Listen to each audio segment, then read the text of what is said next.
Olá, caro aluno, olá, cara aluna, professor Samuel aqui na área e hoje nós falaremos da extinção da personalidade ou da extinção da pessoa natural, tá bom? Não vamos falar aqui sobre sucessão, sobre direitos sucessórios, não. A gente está seguindo aquela linhagem de irmos do início ao fim do Código Civil, ponto a ponto, de modo objetivo. Então, hoje, essa aula falará da extinção da personalidade ou da pessoa natural, que consta ali do artigo 6º, 7º e 8º, isso, do Código Civil. Então, vamos lá? Inicialmente, nós precisamos aqui rememorar a nossa aula 1, que nós falamos sobre o conceito de pessoa natural. E naquela aula nós pontuamos que a personalidade civil da pessoa, ela começa do nascimento com vida. Nós falamos também que toda pessoa é capaz de direitos na ordem civil e consegue ali assumir alguns deveres de acordo com a sua capacidade, sendo ela relativa, depois plenamente capaz, enfim. Então, a capacidade de direito é aquela de adquirir ou gozar dos direitos. A capacidade de fato é exercer o direito na vida civil. Mas quando que isso cessa?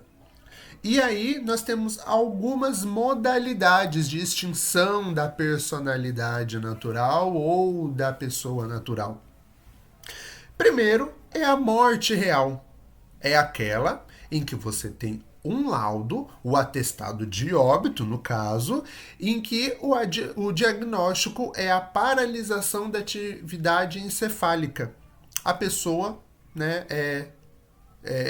ali por alguma determinada circunstância, deixou de viver. Essa é a morte real, a que nós nos deparamos aí no dia a dia. E aí o artigo 6º do Código Civil fala que a existência da pessoa natural termina com a morte. E aí continua, nós veremos mais para frente. Nós também temos a morte simultânea ou comoriência. Samuel, como assim? Ou a gente morre ou a gente morre. Beleza, só que o Código Civil, ele não pode tratar da morte, da extinção da pessoa natural ou da personalidade natural. E se acontecer de duas pessoas morrerem ao mesmo tempo? Ah, Samuel, mas aí não tem nada a ver, porque, opa, você concorda que numa determinada situação você tem um casal, e aí um casal, tá bom? Aí tá a pessoa A e a pessoa B. São casados. Concorda que se a pessoa A falecer primeiro, os bens dela automaticamente farão parte também, né, passarão para a pessoa B e os seus descendentes, ascendentes, enfim, aquilo como que foi lá no direito sucessório. Se for a pessoa B, a primeira que faleceu, então parte dos bens vai para o cônjuge A, ascendentes, descendentes e afins. Só que se os dois morrem ao mesmo tempo, será? Será? Não sei, o legislador tem que prever isso.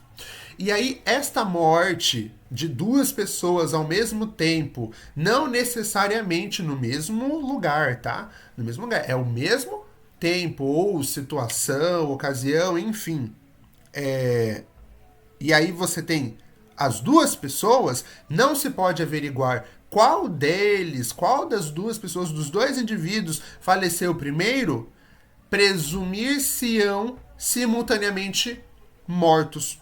Simultaneamente, ao mesmo tempo. Por isso que é morte simultânea ou comoriência. E aí, o artigo 8, tá? Do 6º a gente pula para o artigo 8 do Código Civil, diz que se dois ou mais indivíduos falecerem na mesma ocasião, não se podendo averiguar se algum dos comorientes precedeu aos outros, presumir-se-ão simultaneamente mortos. Tudo bem que hoje em dia isso é muito difícil de acontecer, tá bom? Hoje a ciência está um pouco mais avançada, então questão de minutos ali você consegue descobrir, né, quem faleceu primeiro e tudo mais. Mas o Código Civil prevê essa possibilidade, ok? É, tudo bem, Samuel, você falou ali de um faleceu primeiro, sujeito A, o sujeito B, e como é que fica a sucessão. Mas e no caso da comoriense, então? Como que passa o bem de uma pessoa para outra? Do esposo para a esposa, da esposa para o esposo? Do cônjuge B para o cônjuge A? Não passa. O Código Civil, mais lá para frente, vocês vão estudar isso em sucessão, diz que não há transferência de bens entre comorientes. Portanto, neste caso do casal, os colaterais, e aí, óbvio, né? Ah, possuem descendentes? Aí você segue a regra lá dos descendentes, ok? Ascendentes, a mesma forma. Descendentes, ascendentes. Tem um filho lá. Então, é automático. Ascendente, automático. Aí o legislador prevê uma outra possibilidade. Não tem ascendente nem descendente. Não tem filho, não tem neto, não tem bisneto, não tem pai, não tem mãe, avô, tataravó. Não tem. E aí, como é que fica? A gente parte para os colaterais. E aí, dos colaterais da pessoa A, vai herdar a meação dos bens da pessoa A. Ao passo que os colaterais do B vão herdar a meação deixada por B. Tudo bem? Então, cada colateral recebe a meação, cota parte, digamos assim. Eu estou tentando ser didático, tá? Os termos técnicos nós veremos em direito de sucessões, mas cada um recebe, se colateral do A, dos bens deixados por A. Se do B, dos bens deixados por B. Tudo bem? E aí evolui. Morte civil. Poxa, agora além de morte natural, comoriência simultânea, tem a morte civil. Aqui a pessoa bem dizer que não morreu. Ela ainda está viva. É um pouco complicado, mas no artigo 1816 diz que são pessoais os efeitos da exclusão. Os descendentes do herdeiro excluído sucedem como se ele fosse morto, como se morto fosse antes da abertura da sucessão. Aqui a gente está falando sobre o herdeiro indigno. Então é aquele herdeiro que foi excluído da sucessão por alguma causa, por algum motivo. Por exemplo, o filho que ceifa a vida do seu pai, de sua mãe, enfim, ele é considerado um herdeiro indigno. Portanto, ao matar, ceifar a vida do pai e da mãe, a herança não passará para ele. Vai que ele esteja fazendo isso para poder adiantar a sua herança. A partir do momento em que ele comete esse delito, enfim, e tem esse comportamento, ele se torna um herdeiro indigno. E aí, os pais faleceram, ok. Só que a herança será tratada como se ele, o herdeiro indigno, fosse morto antes da sucessão.